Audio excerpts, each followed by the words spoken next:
Welcome to Talking History, a series of talks from the Farnham U3A World History and Medieval History groups. The views expressed in this talk are representative of the views held at the time of the material being discussed. They do not necessarily represent the views of the speaker, the Farnham U3A World History and Medieval History groups, nor the team at the Mr. T podcast studio.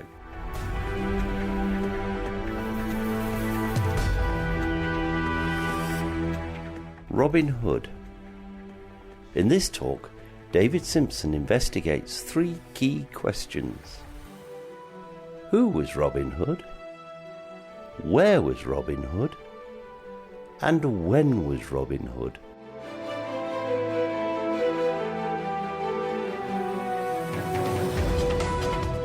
Few legends retain such a hold on our popular imagination than that of Robin Hood. Only King Arthur comes close in surpassing him in the pantheon of British mythological heroes. Robin is so ingrained in international folklore that similar characters from other geographies are described as the Robin Hood of India, France, or Germany. These Robin Hoods are always to be found fighting invasion from a foreign oppressor, which, as we will see, may well echo one of the origin stories of Robin himself. We all know the story, how Robin of Locksley, disinherited by the evil Sheriff of Nottingham, retreated into Sherwood Forest. There he gathered around him a gang of fellow outlaws known as the Merry Men. Becoming Robin Hood, he stole from the rich and gave to the poor. He then joined the rebellion against Prince John, who was threatening to usurp the throne from Richard the Lionheart. Emerging victorious, he kills the sheriff, finds Richard, and marries Maid Marian. And they all lived happily ever after, as they do in all good fairy stories. And I'm afraid that's all most of it is. And a lot of that story was in fact first written in the 15th rather than the 12th century, as you might have expected. While I may painfully shatter a few illusions in today's talk, hopefully it will also open up new areas for your own personal historical investigation. The Robin Hood stories first emerge after the ballads of the High Middle Ages, and by the 21st century he has come to represent a playful and cunning resistance to corruption and injustice by robbing the rich and giving to the poor. But when those early ballads of the 13th century first began to fix the myth in the British psyche, Robin was in fact a totally different character. The original Robin was brutish and selfish, with a smattering of more honourable traits. Think Clint Eastwood in The Good, the Bad and the Ugly. Robin was an anti-hero, loved by the poor and loathed by the authorities. In fact, the term Robin Hood became used as a derogatory one, used to describe a real bad 'un. For example, the Earl of Salisbury in 1605 described Guido Fawkes as a Robin Hood. When thinking of Robin, it is therefore better to think less Errol Flynn and more Al Pacino in The Godfather, as there is extraordinarily little evidence of a benevolent bandit. Rather, he is a cutthroat at the head of a pack of outlaws. But is there any fact in the fiction? Some historians are confident enough to name names and to offer compelling arguments that there may just actually be an actual individual who might be the blueprint for Robin. But before I go on, I want to mention a concept that historian Sean McGlynn has called the hero-outlaw paradox. Robin is both hero and villain, but too much of either robs Robin of that certain je ne sais quoi. He needs to be both good and bad in equal measure, which is a conundrum when identifying any individual. Perhaps the early ballads were also dependent on your point of view. Was Robin cheered by some, but booed by others? Bear this in mind when we look at those linked with Robin later. But for now, let's look at the historical background to the Robin Hood stories. Robin's stories are all set between the 12th and 14th century, a period bracketed by the Norman invasion of 1066 and the start of the 100 Years' War in 1337. This period in British history is dominated by the feudal system and the growth of the power of the nobility as they attempted to wrest influence from the crown in the First Barons' War, 1215 to 1217, and the Second Barons' War, 1264 to 1267. As well as the crown and nobility, the third powerful body in the English establishment was the church, and this period sees it becoming an important landowner and extremely wealthy and very unpopular with many of the lower classes. Another factor throughout this period is the replacement of Saxon and Romano-British social structures with Norman ones. After 1066, the Saxon and British nobility were deposed and replaced by a Norman elite. This led to a divide between the Norman nobles and the Saxon and British yeomanry and peasants. This divide can be seen in many ways, including farm animal names, usually Saxon, because they farmed them, and the meat consumed, usually French, because they ate them. For example, pork versus pig, or beef versus cow. This division also extended to the landscape, with the creation of the royal forests and the imposition of forest law. Forest, in fact, became a legal term to define an area of country that was the sole preserve of the crown, and within which poaching was a punishable offence. The first forest laws appear in 1100, which criminalised the hunting of, and I quote, creatures of the chase. It also forbade the cutting down of trees, clearing undergrowth, and carrying bows and spears. Forests were controlled by keepers, foresters and agitators. For the local Saxon population, they represented the iron hand of the Norman state. The forest laws were seen by many as the ultimate reminder of the division between ruler and ruled, between those hunting deer for sport and those hunting deer for food. As an aside, the forest laws are also why we have the Magna Carta, rather than the more boring sounding Articles of the Barons. It was the Articles of the Barons that were signed at Runnymede in 1215. The forest laws were then hived off onto their own small charter a couple of years later, leaving the big charter, or Magna Carta, to history. Punishment for disobeying the forest laws was brutal. Blinding, castration and death were the punishments for poaching until the Magna Carta specifically ruled out mutilation and death. After that, punishments became financial rather than physical, but no less onerous, with fines of 5 old pence, about £18 in today's money, for cutting down a tree. Now this does not sound too much, but most people lived a subsistence existence, and money was not in a ready supply. Even for those who did earn a wage, 5 old pence was roughly equivalent to 1 week's wages in 1300. A later layer is the impact of the Black Death on the population of England. Between 1348 and 1450, the population had halved, leading to an upswing in the wages and conditions of the surviving working classes. Every cloud has a silver lining. The downside, though, was with the ending of the 100 Years' War, when roaming bands of ex-soldiers now caused chaos as they turned to crime. The power of the monarchy was also eroded by the reign of the ineffectual Henry VI. Unrest turned to rebellion, such as the one led by Jack Cade in 1450, and it is against this backdrop of unrest that the early Robin Hood ballads first appear. So what is the historical evidence for Robin? When was he? Where was he? And probably most importantly of all, who was he? So let's start with examining the name. What doesn't help in the search for a real Robin is the fact that Robin Hood was used as a nickname to describe notorious outlaws from the 13th century onwards. Hood was quite a common surname, as was Robert for a first name. Robin is just a diminutive of Robert. There are just too many to narrow down our search. If you then add in that Robin Hood, all one word, was also a surname that can be traced back to the 12th century, then it's really difficult to actually identify a real person. Some historians have therefore tried to limit that search by concentrating on criminals bearing that name. Now, an interesting fact is that many of the criminal Robin Hoods on the records are based in the south of England rather than in the East Midlands. And that means that the legend must have become national by the second half of the 13th century. Certainly by the 1260s, it has become a nom de guerre for the criminal underclass. Robin Hood also gets a mention in William Langland's 1377 Piers Plowman, where Sloth admits that he knows the Robin Hood ballads rather better than he does the Lord's Prayer. The original Robin Hood, therefore, can be no earlier than the late 12th and no later than the mid-14th centuries. So where do we start looking for the original Robin Hood? The earliest mention of an outlaw called Robert Hood is in about 1216, when he's charged with murder. But there is nothing in this story that would place him as the original Robin. in that this Robert was a servant to the abbot of Cirencester Abbey, rather than a bow-wielding, forest-dwelling outlaw. Another criminal touted as the original Robin is Robert Hodd, who appears in court records in 1226. What makes this Robert interesting is that the Sheriff of Yorkshire at this time later became the High Sheriff of Nottinghamshire and Derbyshire in 1232. This Robert, though, is a particularly nasty thug who appears no less than 10 times in the pipe rolls between 1225 and 1234. Now, the first reference to Robin Hood as a criminal surname comes in 1261, when a certain William Lefebvre is charged under the name William Robin Hood for larceny in Berkshire. But there's nothing about either of these characters that would attract the storytellers.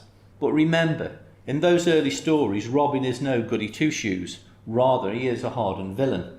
Perhaps these may be our ground zero for Robin after all. Personally, I doubt it, as the hero-villain paradox, I think, needs a hero as much as it does a villain. Hood historians have therefore continually looked for various criminal Roberts to try to find the original Robin. But this strikes me as being a fool's errand, when Robert is such a common first name.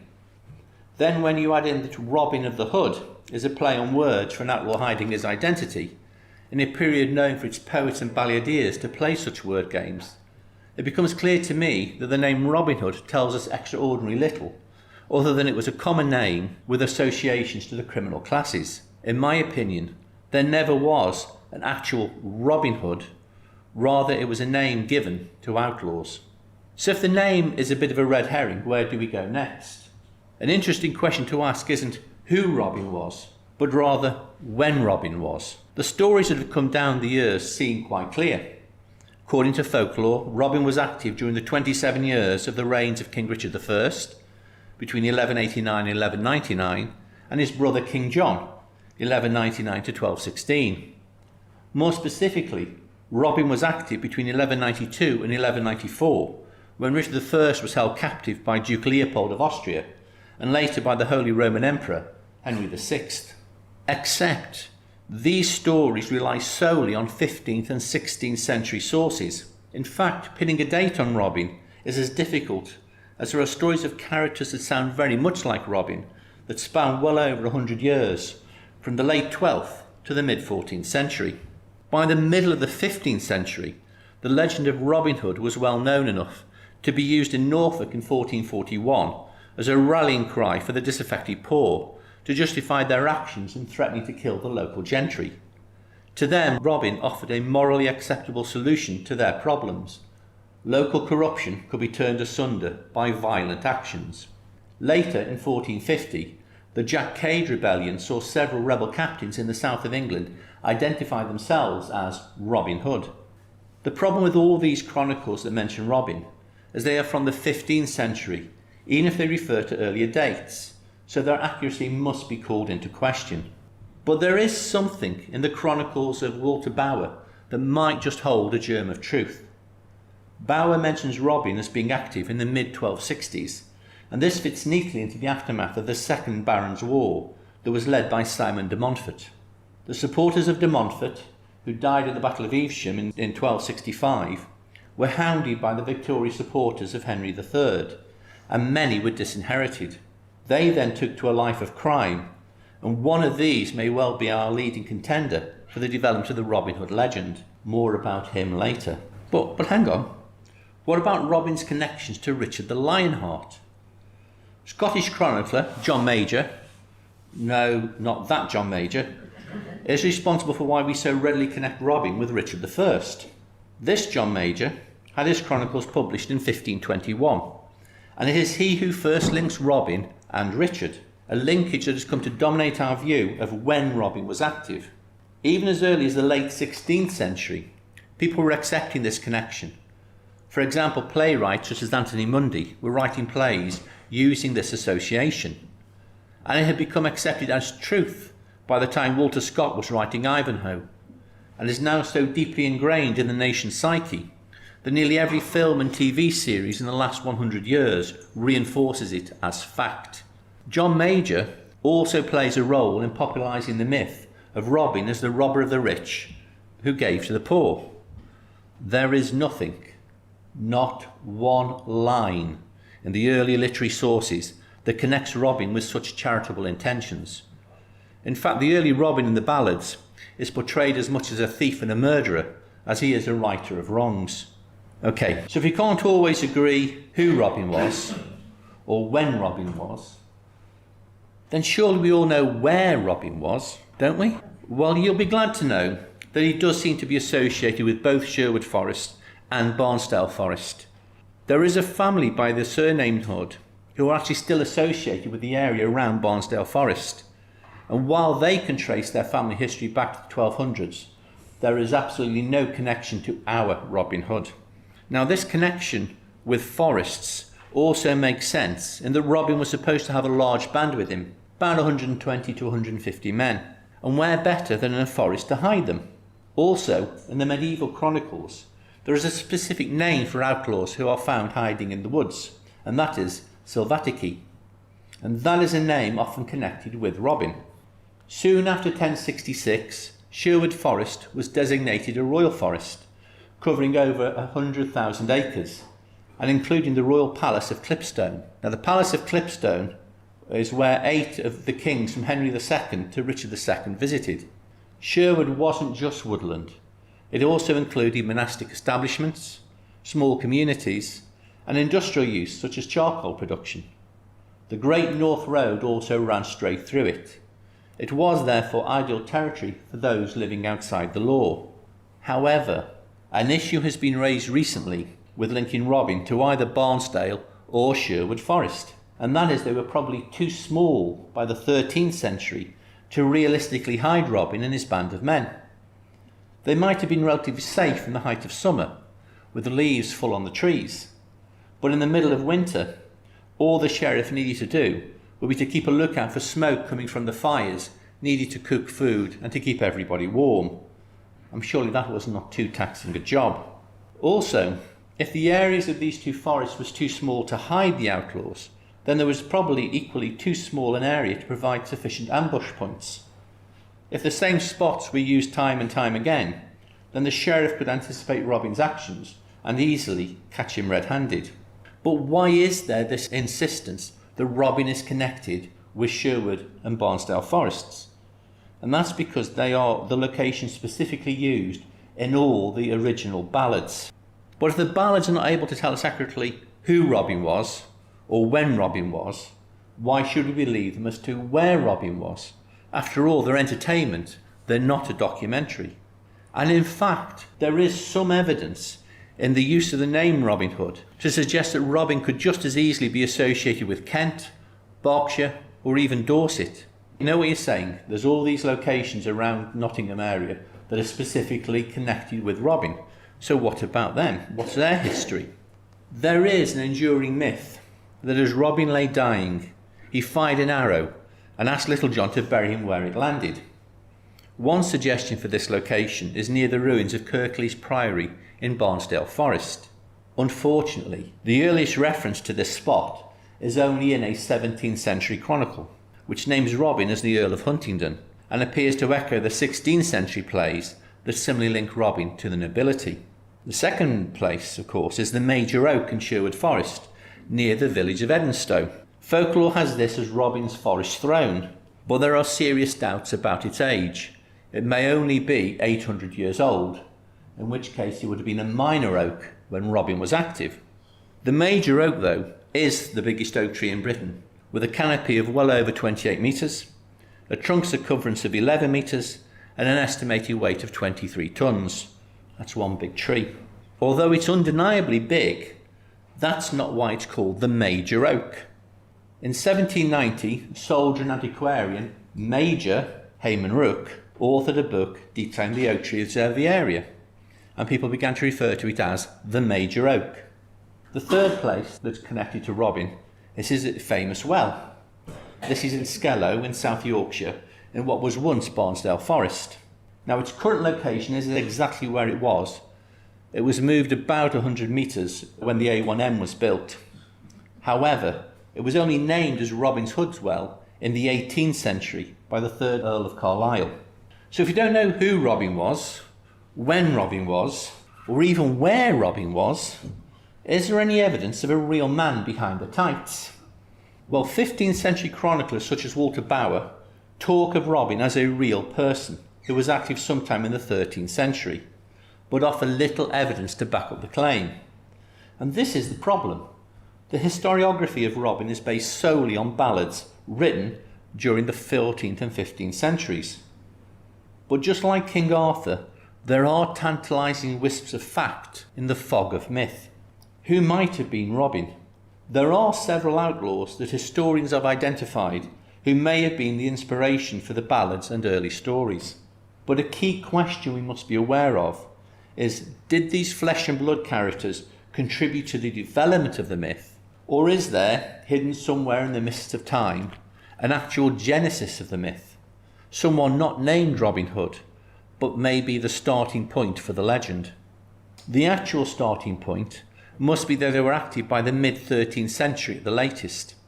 This is because the first use of the name Robin Hood to describe an outlaw is in 1262 in a Berkshire court. Anyone who came to prominence after about 1260 cannot therefore be considered as ground zero in our hunt for Robin.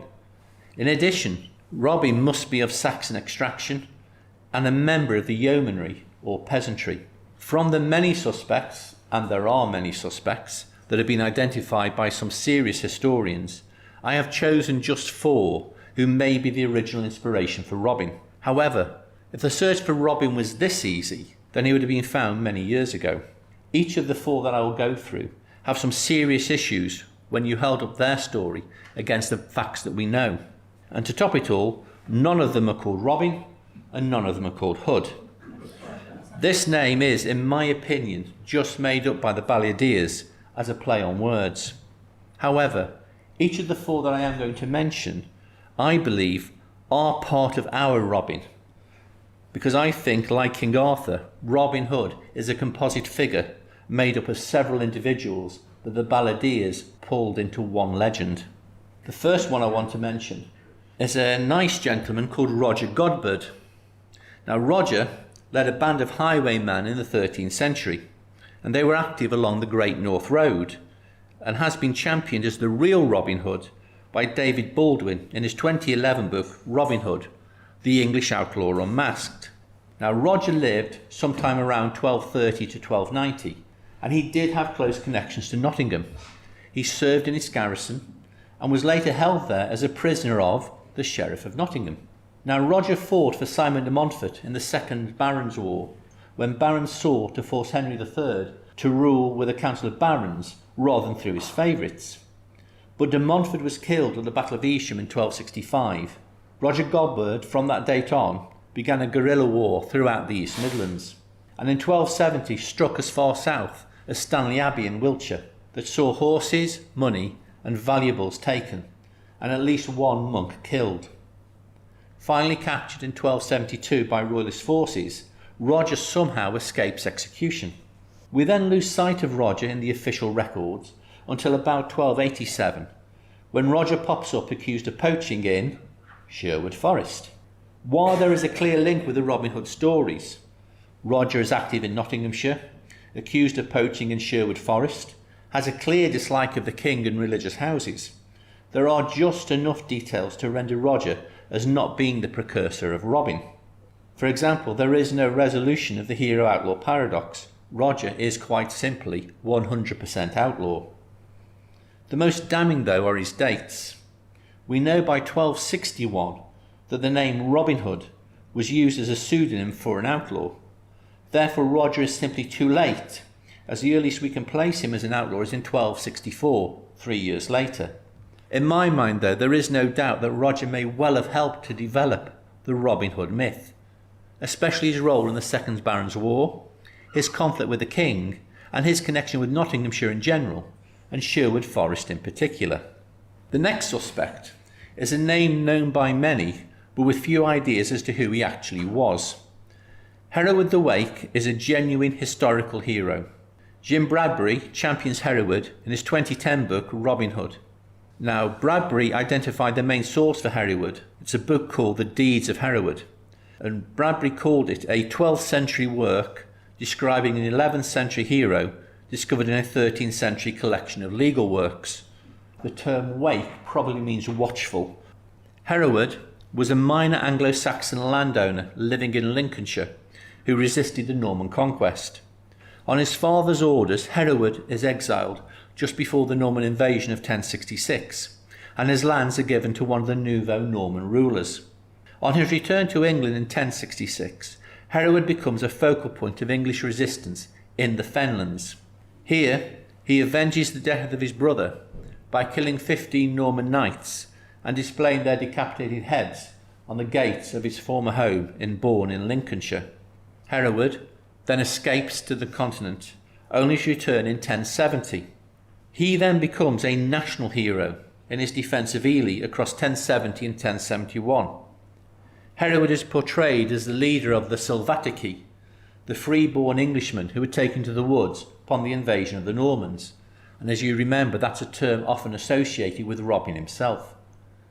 The Normans, under William the Conqueror, began a protracted siege of Ely. Hereward, in a story that predates the same story told of many Robin suspects, disguises himself as a potter to spy on the king's court. At other times, he disguises himself as a fisherman to gather intelligence on the movement of the king's troops. But then Hereward is betrayed by the Bishop of Ely, who, in exchange for keeping his lands, comes to terms with William. Hereward retreats deep into the woodlands around Peterborough. All of William the Conqueror's resources are now devoted to the capture of Hereward, and that hunt is led by the Abbot of Peterborough. Now he may well be a forerunner of the Bishop of Hereford that we will meet later. The escapades of Hereward include a lot of the tropes we see in the Robin Hood stories. The use of disguises, expert archer, shoeing his horse backwards. Hereward is eventually captured, but escapes from Ely in 1071 and disappears from history. Now Hereward seems to fit perfectly into the precursor of Robin, a minor Anglo-Saxon noble whose lands are taken by a Norman usurper. Then a guerrilla war using many of the strategies and tactics of Robin. And in the book there is also a ladleful of dark humour. To cap it all, Hereward seems to answer the hero-outlaw paradox that bedevils so many of our other suspects. But in my view, he is simply too early to be our original Robin. A full 2 centuries too early to be the Robin Hood of the ballads. But again, I think his story could easily have been used to create the myth of Robin. You begin to see how so many different characters could be funneled into the one person called Robin Hood. Our next contender is Fulk Fitzwareen. Glyn Burgess, in his book Two Medieval Outlaws, Eustace the Monk and Fulk Fitzwareen, that was published in 2009, summarised Fulk as, and I quote, a simple knight who defies his king, rises in revolt, gathers a band of outlaws, then he is pardoned, given what he rebelled against, and finally marries a rich widow. You can see some of the similarities to Robin. Now all the things we know about Fulk come from a late 13th century poem, The Romance of Fulk Fitzwareen. Fulk is described as a knight of the Welsh marches, who comes into dispute with King John in 1200 over the manor of Whittington in Shropshire. Because Fulk had been a close friend to his brother Richard, King John, who was portrayed as wicked, evil and hated by everyone, granted the manor to someone else. So from 1200 to 1203, Fulk and his men were in rebellion and tied down a much larger force sent to subdue the unrest, but in Shropshire, nowhere near Nottinghamshire. In 1203, John eventually pardons Fulk and on receipt of 200 marks granted him possession of Whittington. During his rebellion, Fulk acts a lot like Robin. He waylays merchants and, having taken all their goods, treats them to a hearty dinner. The proceeds from his crimes he shares with his retainers, and he never harms anyone except the king's knights. Like Robin, Fulk also uses tricks to throw his enemies off his trail. Like Hereward the Wake, he shoes his horse backwards and so confuses the king's men they don't know if he's coming or going.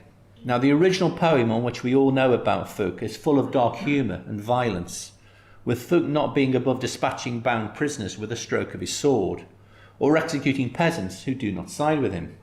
But there are many similarities with Robin's story, including the dates, the fact that King John is his enemy, and that Fulk and Richard were friends. and the partial resolution of the hero-outlaw paradox. But again, there are simply too many differences to make Thugh our original Robin. For instance, he is a knight, and the poem is couched in chivalric terms. It was written by a knight for knights to read. The concerns are nothing to do with the yeoman class. Perhaps most telling is that the first Robin Hood stories are not fantastical, but in the poem, Thugh battles dragons and visits exotic locations and comes into contact with the Holy Grail, all of which Robin doesn't do. Robin's stories are always grounded in reality. So having seen these three, is there some other Robin, unknown to most historians, who may just be a better fit? Now, William of Kensham is an interesting character. He may well square the circle of identifying the real Robin Hood. William is championed by Sean McGlynn in his 2018 book Robin Hood, A True Legend. William is a forest-dwelling, bow-wielding outlaw who just happens to fit with the timeline and resolve the hero-outlaw paradox. William was born in about 1195 and eventually becomes the warden of the 700s of the Weald of Kent. His story is told by Roger of Wendover in his early 13th century works, The Flowers of History. And from these works, we can deduce the fact that William died about 1257. William rose to fame in the long neglected French invasion of England in the aftermath of the signing of the Magna Carta. Just 12 months after the signing, so disgusted by John's arbitrary and despotic rule, the barons offered the crown to the heir of the French king, Prince Louis Capet, the future Louis VIII of France. Louis landed with his army in May 1216, and John was soon cowering in the West Country, while Louis ruled half of England from Winchester up to Lincoln, with his capital in London. John's power base in the south had shrunk to just three key strategic points: Windsor Castle, Dover Castle, and the Weald of Kent and Sussex. And it is in the Weald that William of Kensham found his new long-lost fame and the slightly unfortunate nickname Willie Ken of the Weald. William was a warden of the forest, and so had access to trained archers and woodsmen, and for 18 months from May 1216 until September 1217, this area of the country became his dominion. Here, in echoes of the later stories of Robin, the yeoman resistance fighter leads a force of about 1,000 bowmen in defence of the rightful king. It's just that the king is John and not Richard. William ambushes French patrols and supply trains, making their way to the south coast ports, and shares the proceeds from this with the local inhabitants. By all accounts, though, William is also quite brutal, taking few prisoners and often decapitating those he does capture. Now, William is lauded by contemporary chroniclers as a major figure in the conflict, and his actions were recognised by King John, who wrote to the people of the Weald of Kent in September 1216 and thanked them for their resistance. King John also subsidised William's efforts to continue the fight against the French. But John died in October 1216, and his 9-year-old son became Henry III, with that great English knight William Marshal as his regent. William of Kensham, however, remained steadfast in his loyalty to the English crown during this turbulent period, unlike many of the barons. One of William's most famous exploits was at the siege of Winchelsea late in 1216. Rye had been taken by royalist troops, and so Louis set up camp at Winchelsea to build up his own troops and supplies ahead of besieging Rye. But once in Winchelsea, Louis was trapped. While the English flotilla blocked the harbour, William cut off all communication by land.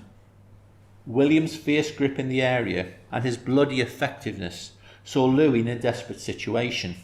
The French are supposed to have lost over 1,000 men to William's small army before Louis was able to pierce the naval blockade and escape to France.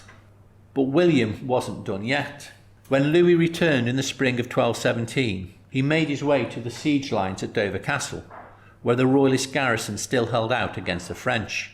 But as Louis came into sight of the town, all he could see was smoke rising from the French camp. William, on hearing of Louis's advance, had launched a surprise attack. The French troops guarding the camp were driven off, and the camp reduced to a smouldering ruin. Louis now had to give up the siege and decamped to Sandwich, where he hoped to be able to disembark his troops in peace. Now, what was perhaps most amazing about this raid was that William led the attack with the bastard son of King John, Oliver Fitzroy, under his command. It shows the high regard William was held in, that the ruling and yeomanry classes were happy working together for the common cause.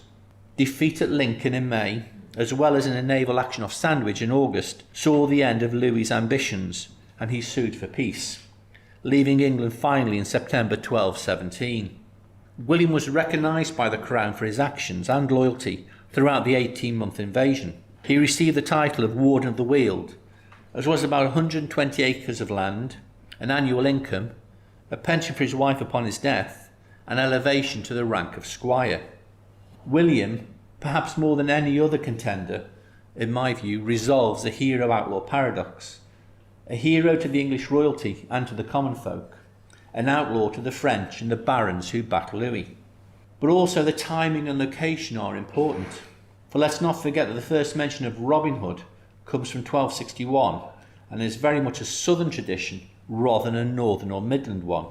Also, if Robin Hood was already known by the time William is active, then why is there nothing in the three extant sources of William's activities that liken him to Robin? After all, he was an outlaw, fighting for the rightful king, stealing from the French and giving his booty to the local population, the Weald. Now, is this reluctance to actually name him as Robin Hood in the chronicles because William is the first Robin Hood? Personally, I think that's a stretch. In my view, Robin cannot be linked to any one individual, but rather he is a composite character built up from various real-life characters of the medieval period from about 1066 right the way through to 1260 and beyond. It is these historical figures, and others, who coalesced into our Robin Hood in the forms of the ballads and poems of the 13th and 14th centuries, before becoming ingrained in English folklore in literary sources of the 15th and 16th centuries. It is these stories that have then struck such a chord that has been passed down the years until it has become a favourite of TV and cinema in the 21st century.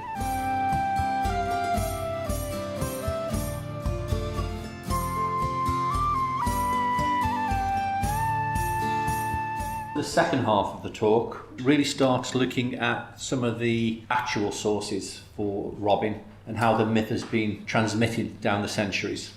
We must now leave the historical search for Robin, for while it continues to create debate, there is far more heat than there is light. Instead, we will now look at the only concrete evidence we have for Robin, the ballads and plays of the 14th, 15th and 16th centuries.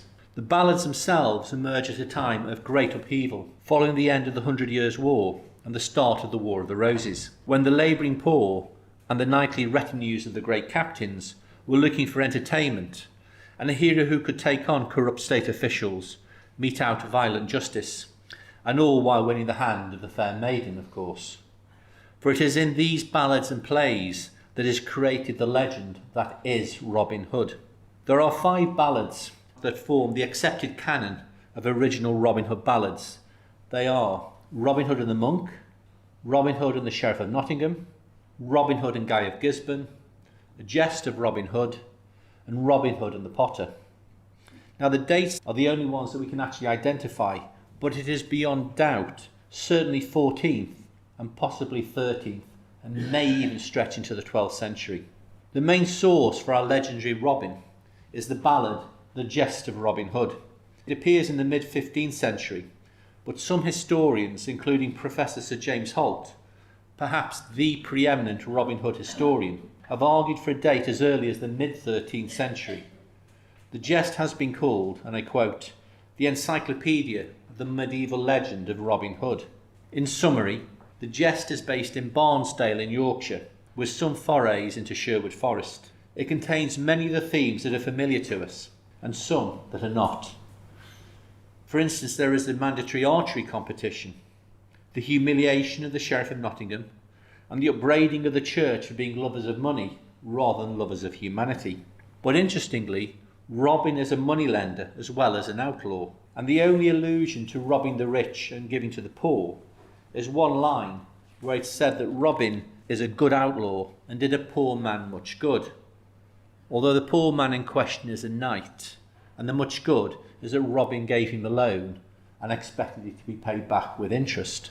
Now, perhaps more interestingly, the king in this tale is a King Edward rather than a King John.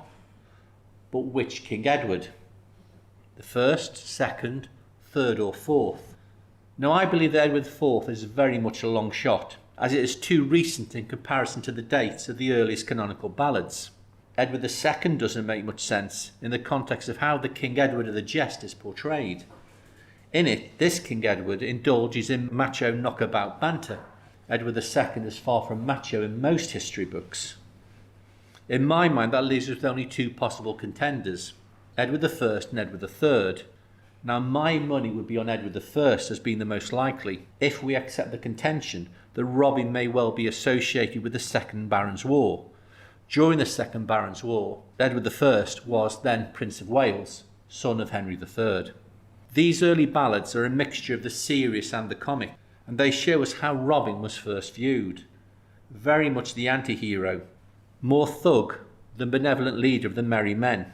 But it is difficult to identify any key characteristics, as he changes persona from one ballad to the next. In some he is serious, in others he is comic, while he is both selfless and selfish by turn. While in some he appears to have some sort of moral code, in others he cheerfully kills and mutilates his victims.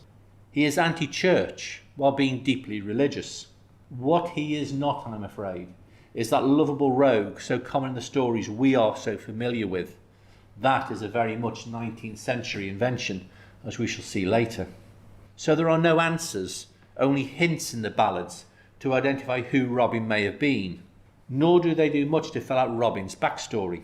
There is no clue, for example, as to how Robin becomes an outlaw in the first place. But there are clues as to which class Robin belongs to, and that is because they skewer the myth that Robin was either an aristocrat, such as the Earl of Huntingdon, or a member of the gentry, such as Robin of Locksley. All the ballads clearly label Robin as a yeoman. Now that has a few definitions in the High Middle Ages. It could mean a freeholder farming his own land, a free servant in a royal or noble household, or a sergeant at arms, certainly not a member of the aristocracy or gentry. But what these ballads do is locate Robin in either Sherwood Forest or Barnsdale Forest in Yorkshire.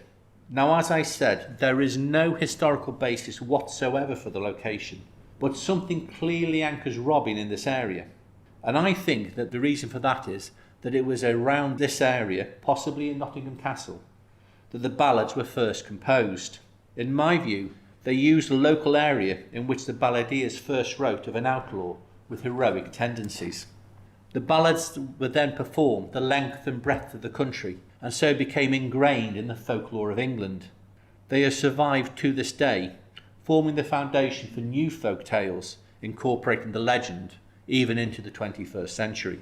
The ballads were known everywhere, and soon became associated with the medieval celebration of May Day, where the ballads were transformed into plays for the May Day fairs. It is in these later plays and ballads that several of the characters that we associate with Robin were first linked with the myth. For example, Robin and Marian became identified in May Day plays as the King and Queen of Misrule in 15th century celebrations. Many of the characters that have become synonymous with Robin, such as Maid Marian and Friar Tuck, all started life as separate characters having their own songs and plays. Then they were all brought together in new stories and are now linked forever. Who was Maid Marian? I'm afraid there is very little, if any, historical records to answer that question.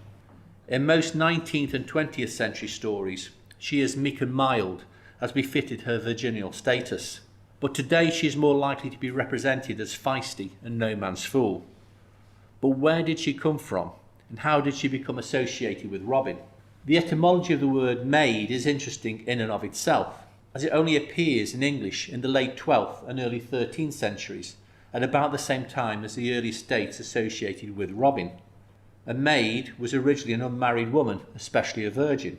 In Marian's case, it is more likely she was originally a maid of honour, a lady-in-waiting if you like, who attended the queen or princess. Marian is in fact an older folklore tale than Robin. Marian was Queen of the May from the 14th century, long before Robin appears on the scene in May Day plays in the 15th century. Now, Marian as a name may well be associated with either the Virgin Mary or Mary Magdalene, and interestingly, she has been portrayed in some of the early ballads as either being virginal or perhaps even a prostitute. So where does Robin come into the story? The earliest plays that include Robin and Marian date from the early 1500s. In fact, in the original ballads, there is no love interest for Robin. Over time, though, this couple become romantically linked, perhaps because of a quite unconnected 13th century French tradition, where the names Robin and Marianne were stock names in plays for a rural couple in love.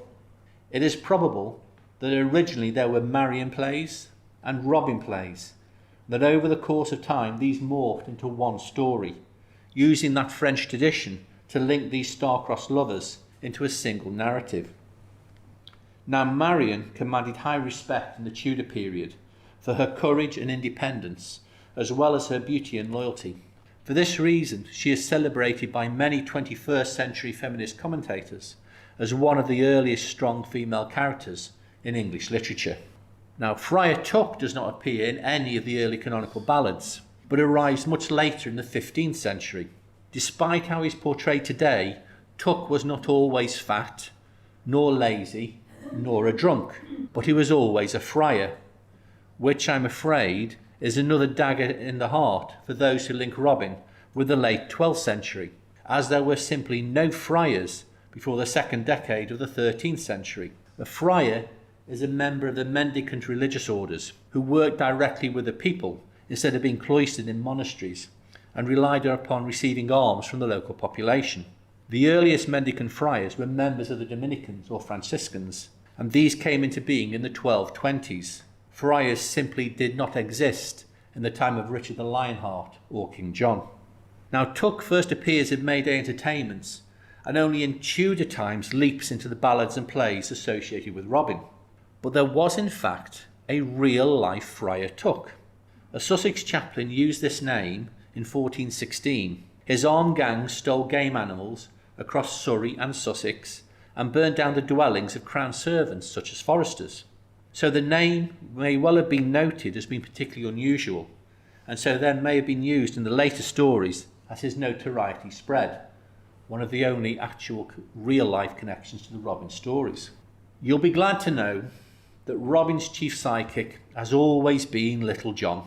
They were joined at the hip from the very earliest ballads as being fast friends and partners in crime. Now, just as there is no backstory as to how Robin became an outlaw, there is likewise no narrative as to how these two reprobates first met. I'm very sorry, but the story we all know that Robin and John first met while contesting a river crossing, contest decided by Robin besting Little John with quarterstaffs, and in so doing earning John's undying loyalty, is a 19th century addition to the myth. The use of the nickname Little John may come from a case in Kent, another southern connection. Because in Kent in 1313, a certain John of Shorn was charged with murder. His criminal nickname was Le Petit Jean, or Little John. And what of that band of brothers, the Merry Men? Surely some of these were with Robin from the first ballads. They can't all be later additions, can they?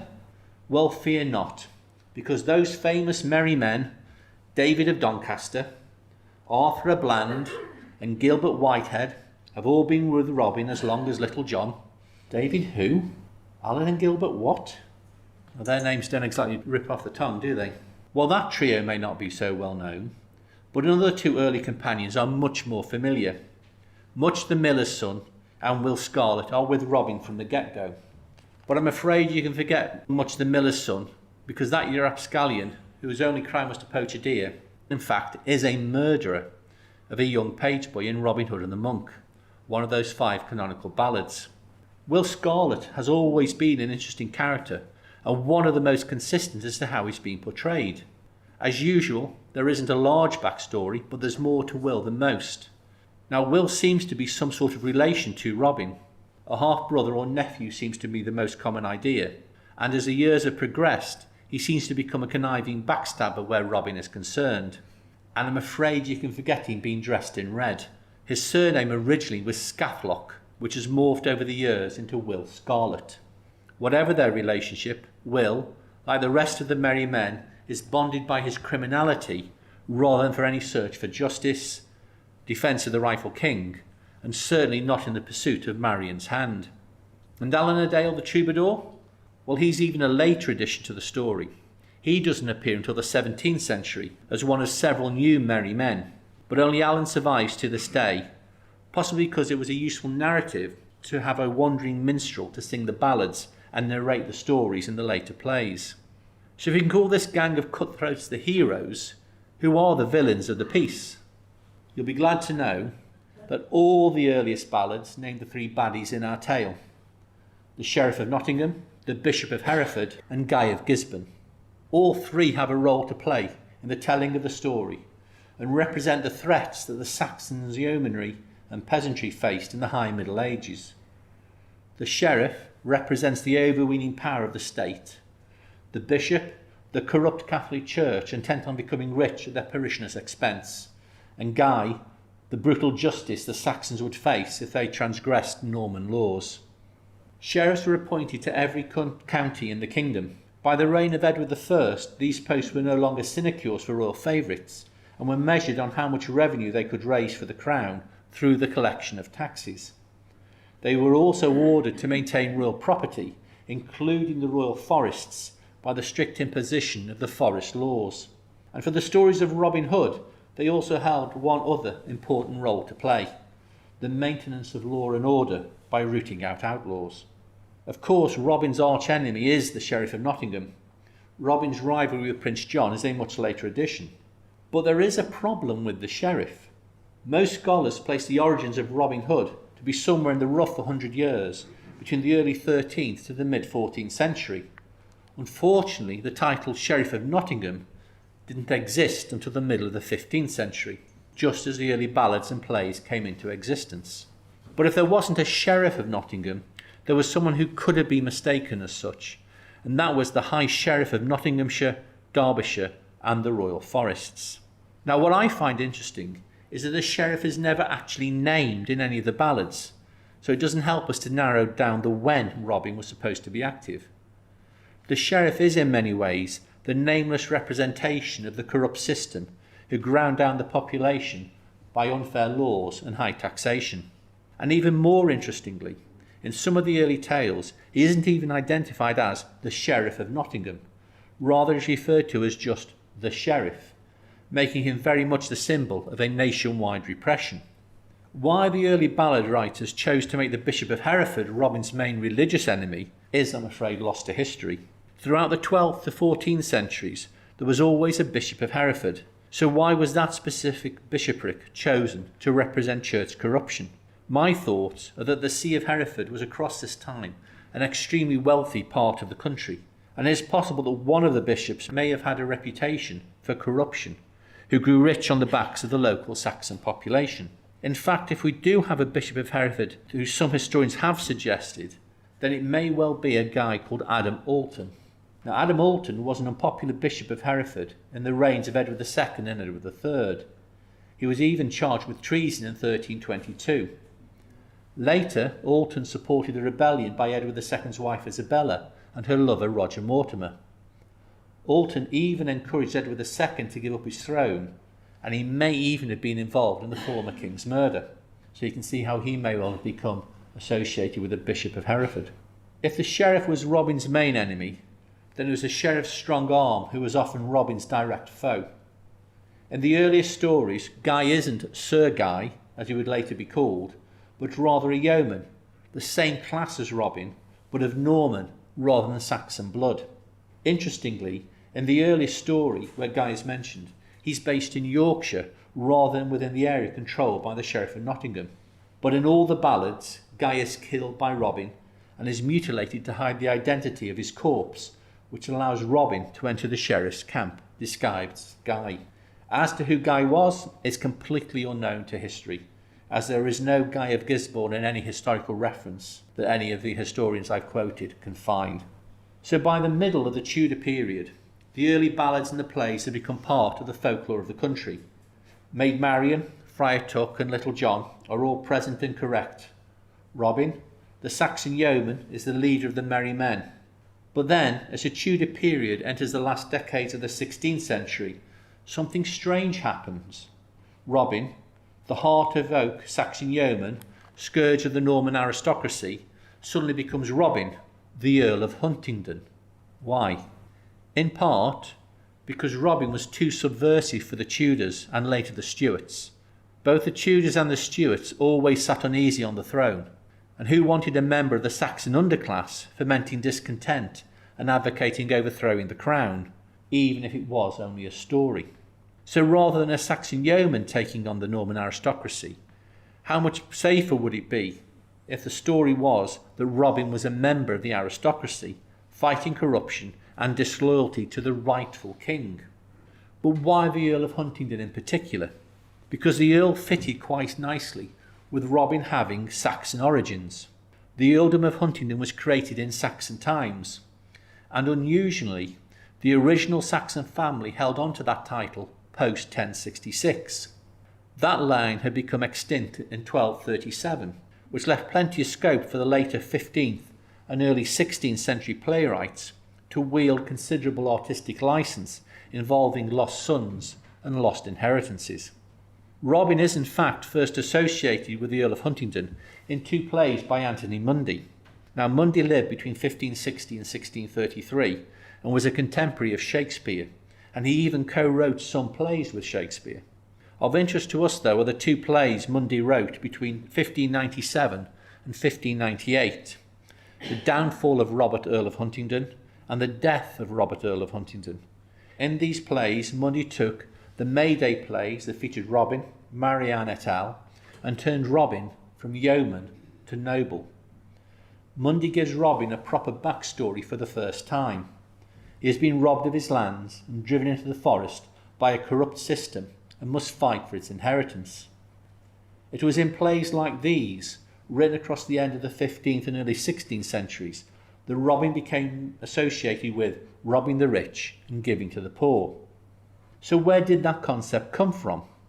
As we enter the 16th century, Robin Hood becomes the poster boy for all those things that the Tudors and later the Stuart aristocracy wanted to be seen to embody: hospitality, generosity, Christianity, and of course loyalty to the crown. It is therefore likely that the concept of robbing the rich and giving to the poor may, unlikely as it seems, have been a favourite of the aristocracy themselves. They did not perceive themselves as being the enemy of the poor, as no one imagines themselves as being a villain. But there is also another reason why this idea may have gained traction with the aristocracy of the time, and that is the fact that Robin often steals from the pre-Reformation Catholic Church. The new audience for these late 16th and early 17th century plays that extols Robin's redistribution of wealth are the second generation of the nobility who gained church lands and wealth seized by Henry VIII during the Reformation. These newly rich Tudor landlords were looking to excuse their own land grab. Another reason for the switch in emphasis from yeoman to noble is Robin's association with the longbow. Why is Robin an expert archer? Because it's the weapon of the Saxon peasantry. With this weapon, the English and Welsh archers across the 100 Years' War brought down the cream of the French nobility at Cressy, Poitiers and Agincourt. But to the English nobility, it was a threat thrust at the heart of their position. It was a potent symbol of the power of the peasantry, and as such a boon to the balladeers and storytellers of the late 14th and 15th centuries. But to the 16th and 17th century playwrights, it is ladled with danger. Far better to associate Robin with the burgeoning middle classes as a lower nobleman than a potentially rebellious yeoman. Now, in the interest of time, we must now move from the medieval to the beginnings of the modern age. The first 19th century writer to focus on Robin Hood was W.B. Yeats in his 1818 poem Robin Hood to a Friend. This elegiac poem mourns the passing of Robin's world, the passing of a lost golden age. Yeats's Robin isn't the embodiment of thigh-slapping, light-hearted courage. This Robin is crippled with sadness for the old ways are gone and will come no more. This echoes many early 19th century writers as they view the dark future of modernity and industrialisation. But just 2 years later, another author would revolutionise the way Robin was portrayed. Without doubt, Sir Walter Scott's Ivanhoe is the most important piece of work involving Robin in the last 200 years, because it is Scott who created the Robin we know today. Ivanhoe was published in 1820 and brought important changes to the Robin Hood story. It cemented Robin as a lovable rogue, introduced him as Robin of Locksley, set Robin firmly in the 12th century with Richard and John at loggerheads, and finally, while Robin had always been an expert archer, it was Scott who introduced that most identifiable of Robin tropes, the splitting of an arrow in an archery competition. Scott took Robin's already well-known reputation as a trickster, but this Robin, as a jolly thief holding court with his merry men, is very much Scott's own. His Robin is a master of disguise who plays tricks on friend and foe alike, and seems to take as much pleasure in tricking them as he does in killing them. While the earlier ballads clearly portray Robin as an anti-hero and a scoundrel, for Scott Robin is, and I quote, the king of outlaws and prince of good fellows. The new backstory for Robin is set in 1194, very much in the time of Richard the Lionheart and Prince John. Robin is no longer just Robin of the Hood, but Robin of Locksley, a Saxon noble. At heart, Ivanhoe was a story of Saxon versus Norman, or more accurately, evil Norman Prince John and his entourage versus loyal Saxon Ivanhoe, with some help from Robin. Ivanhoe was the first novel to feature Robin Hood. Novels were a new phenomenon and were long read by a growing audience of the literate middle and working classes. They were also written in the vernacular, which connected the audience with a growing interest in the myths and legends of Britain. As the Industrial Revolution progressed, there was a wish in many to protect and to revive rural traditions. Ivanhoe, with its yearning for a lost pastoral epoch, promoted a view of a noble pre-modern Britain. So Ivanhoe became the blueprint for other 19th century authors, and Robin became fixed in the psyche of the nation. And these tales were further embellished by our next author, Howard Pyle. Pyle was an American, and his 1883 book, called, by the very pithy title, The Merry Adventures of Robin Hood of Great Renown in Nottinghamshire, brought a coherent narrative to Robin's tales that was aimed at children, not unlike what T.H. White would do for King Arthur in The Once and Future King. But Pyle did much more, because his illustrations formed a visual representation of Robin that would be used by Hollywood into the 20th and 21st centuries. If Pyle's chivalrous patriot bedecked in Lincoln green played to the child, then our next 19th century author, Francis James Child, took it and applied a more serious bent to the works. Between 1882 and 1898, Child, another American, published a collection entitled English and Scottish Popular Ballads. Of the 300 plus ballads featured in the collection, 38 of them deal directly with Robin Hood. Child's work has become a major contribution to the study of English language folk music. Now, both Pyle's and Child's work made Robin's story easily accessible to the growing working class, and formed a bridge from the written word to the moving pictures that would appear in the early decades of the 20th century. The modern era has been prolific for Robin Hood. Since his first appearance on the silver screen in 1908, Robin has appeared on numerous occasions. By my reckoning, Robin has appeared in well over 130 films and TV series. Many of these stories rely heavily on Sir Walter Scott. In the 21st century, we're beginning to see a grittier, more historically accurate portrayal. In books, Robin has, in my opinion, been poorly served since Pyle and Scott in the early 19th century. A refreshing change, though, has been that in several books, such as Scarlet and Robin, Lady of the Legend, male characters have become female, offering a differing view on the role of women in the 13th century. By far the most interesting, though, is King Raven, a trilogy written by Stephen R. Lorehead. A renowned historical fantasy author, Lorehead, yet another American with a love of Celtic and early British history, reimagines Robin as a Welsh archer in the time of William II, between 1087 and 1100. This Robin is a Celt whose lands are being taken by the Normans as they spread into the Welsh marches in the aftermath of the Norman invasion. A well-researched series of books that accurately represents its time. but in my opinion rather lets itself down by flirting with some of the more supernatural elements in British folklore.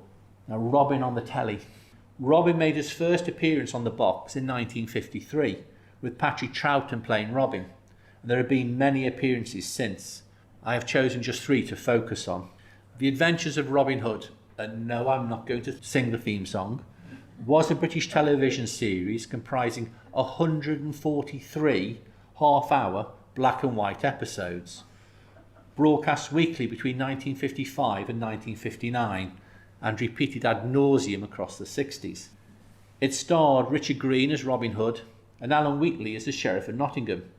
While some of the episodes dramatised the traditional Robin stories, most were original dramas created by the show's writers. The Adventures of Robin Hood was produced by yet another American, Hannah Weinstein, and explicitly created by her to enable the commissioning of scripts by blacklisted American communist writers. They couldn't find work in the US. The blacklisted writers were credited under pseudonyms to avoid the attention of studio executives. While a couple of the episodes are pointedly anti-capitalist in tone, most are non-political, apart from an extremely heavy emphasis on robbing the rich and giving to the poor. Robin of Sherwood was a British television series that ran from 1984 to 1986, starring Michael Praed as Robin of Locksley. He dies at the end of Series 2 and is replaced by Jason Connery, son of Sean, as Robert of Huntingdon. Unlike previous adaptations of the Robin legend, Robin of Sherwood combined a gritty, authentic production design with elements of history, 20th century fiction, and a dollop of pagan mythology. It has, however, been described by historian Stephen Knight as, and I quote, the most innovative and influential version of the myth. The series is also notable for its musical score by Clannad, which won a BAFTA award. However, its most innovative change to the Robin story was the introduction of a Saracen character. Many subsequent films and TV series have included such a character. Now, Maid Marian and Her Merry Men was a children's TV show originally shown between 1989 and 1994, which completely rewrote the legend, with Marian as a dynamic leader of the resistance against Prince John and Robin as her thick-headed, cowardly, buffoonish figurehead. It was created and written by Tony Robinson of Time Team and Blackadder fame. Kate Lonergan played Marian as a freedom fighter who is by far the most intelligent member of the gang, but her idealism blinds her to the realities of the situation, most notably the sheer incompetence of Robin and the Merry Men. Now, at the movies, there is only one place to start. The Adventures of Robin Hood remains one of my all-time favourite films. Released in 1938, it is perhaps the epitome of pre-war Hollywood and cost an unprecedented $2 million at the time. Directed by Michael Curtis and William Keighley and filmed in vivid Technicolor, it of course starred Errol Flynn. Flynn's performance set the benchmark for all future Robins. It was a swashbuckling adventure with lots of swinging from trees and chandeliers, and what is considered, even to today, the best cinematic sword fight in history between Robin and the evil Guy of Gisborne, this time played by that great actor Basil Rathbone. The supporting actors were truly magnificent, with Claude Rains as Prince John, Alan Hales as Little John, and Olivia de Havilland as Maid Marian. Stylistically, the film owed a great deal to the artwork of Howard Pyle. It was illustrations from his book that served as the inspiration for the look of the scenery and the costumes.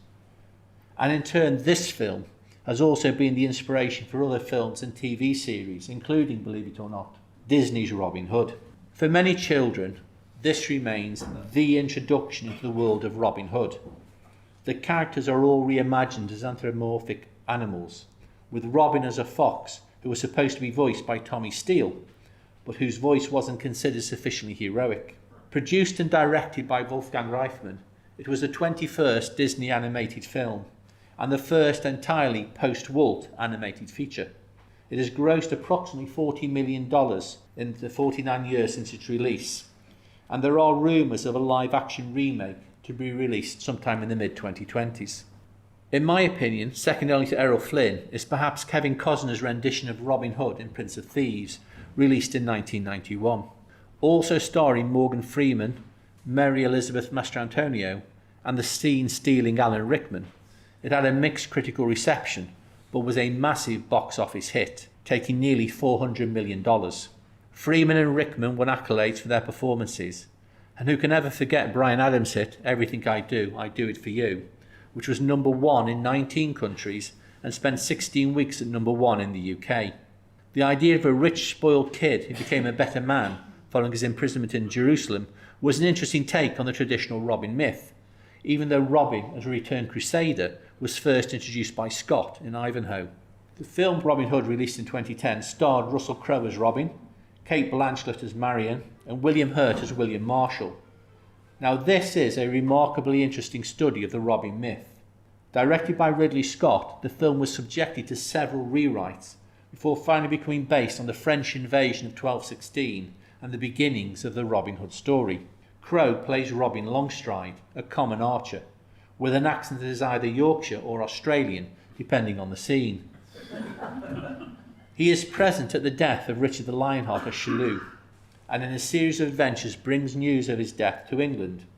Robin then joins forces with the great knight Sir William Marshall to prevent the French invasion. There are obviously echoes of William of Kensham in the story, even though it ends with King John still alive and fearing for his throne, declaring Robin as an outlaw. It was open to a sequel, but as of 2022 there is no sign. It took $320 million at the box office, but did not make a massive profit. Even so, it is classed as one of the best performing Robin Hood films in history.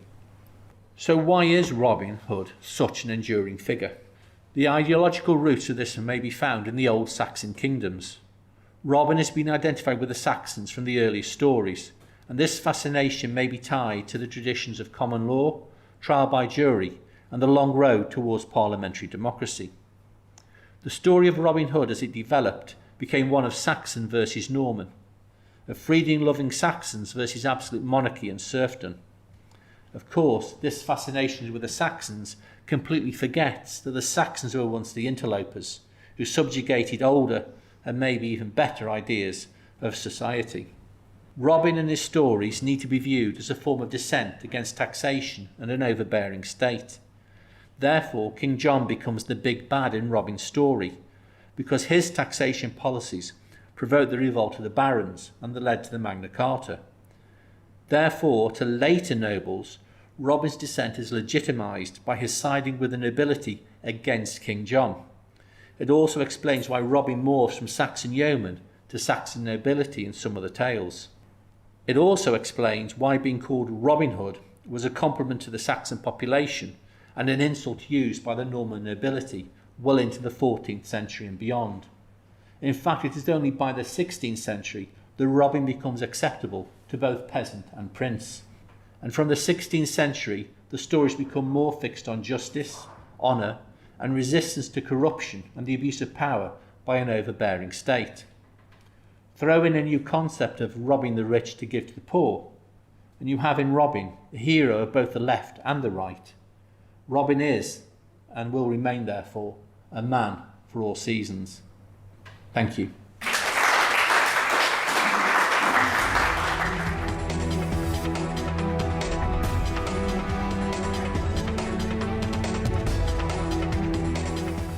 This podcast has been produced by the Mr. T Podcast Studio in association with the Farnham U3A World History and Medieval History groups.